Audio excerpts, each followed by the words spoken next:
Non, on n'a probablement pas tout essayé. D'ailleurs parce qu'il y a encore beaucoup de chômage et que nos voisins en ont moins. Donc ça veut dire qu'on doit bien trouver un moyen pour y arriver. En revanche, on a essayé beaucoup de choses. On dit souvent qu'on ne fait pas de réformes en France. Si on prend que les 15 dernières années, on a eu à peu près 50 réformes qui sont passées par le biais de la loi, c'est-à-dire une réforme par trimestre. Donc c'est quelque chose de colossal. Et pourtant, on voit bien que le chômage a persisté d'une part, et d'autre part, que ce qui était visé par ces réformes, principalement, c'est ce qu'on appelle l'indicateur de protection de l'emploi.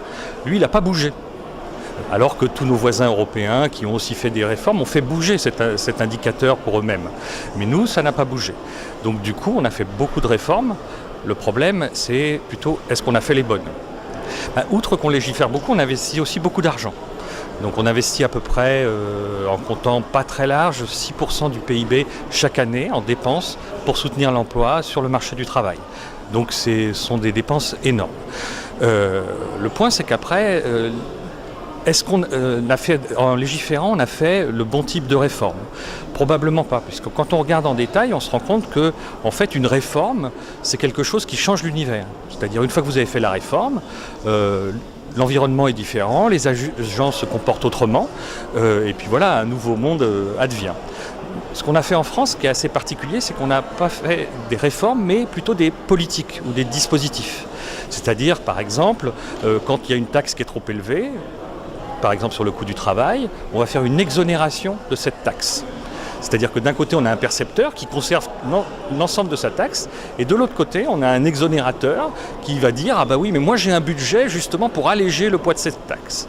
Donc à chaque problème, on a inventé un dispositif en face. C'est vrai sur le marché du travail, mais de manière générale, c'est vrai dans beaucoup de politiques publiques. Mais bon, sur le marché du travail, il y a une mécanique qui s'est mise en œuvre depuis les pré-retraites dans les années 80 jusqu'au contrat aidé dont il est question par exemple en ce moment. On voit bien que ce qu'on a créé par la loi, c'est toujours des dispositifs plutôt que des réformes. Il faut réexaminer tout ça. C'est-à-dire que la première chose, c'est que réforme après réforme, en fait, on a tendance à perdre de la cohérence. C'est-à-dire que si vous n'avez pas un sens global sur lesquels ces dispositifs permettent de s'articuler et d'être cohérents, au bout d'un moment, vous perdez de la cohérence. Donc ça, c'est un premier objectif, c'est de redonner du sens et une lecture globale à toutes ces politiques qui sont menées et donc aux réformes à mettre en œuvre. La deuxième chose, c'est de les appliquer à l'ensemble de l'économie.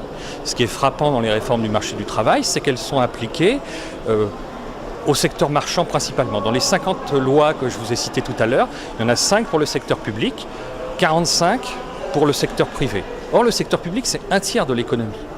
Et on comprend assez mal que ce qui est bon dans le secteur privé en termes de gestion des ressources humaines ne soit pas bon dans le secteur public. Alors bien sûr, il y a des professions, des vocations qui sont très particulières au secteur public, mais c'est quand même à la marge. En règle générale, le droit du travail devrait pouvoir s'appliquer dans le secteur public, ce qui n'est pas le cas. Et comme il y a une asymétrie de ces réformes, c'est-à-dire qu'on réforme beaucoup du côté des entreprises privées et peu du côté des entreprises publiques ou du secteur public en général, eh bien on crée des inégalités très fortes entre les gens. Donc du coup, paradoxalement, la réforme vient creuser des inégalités, alors qu'en partie son objectif est inverse.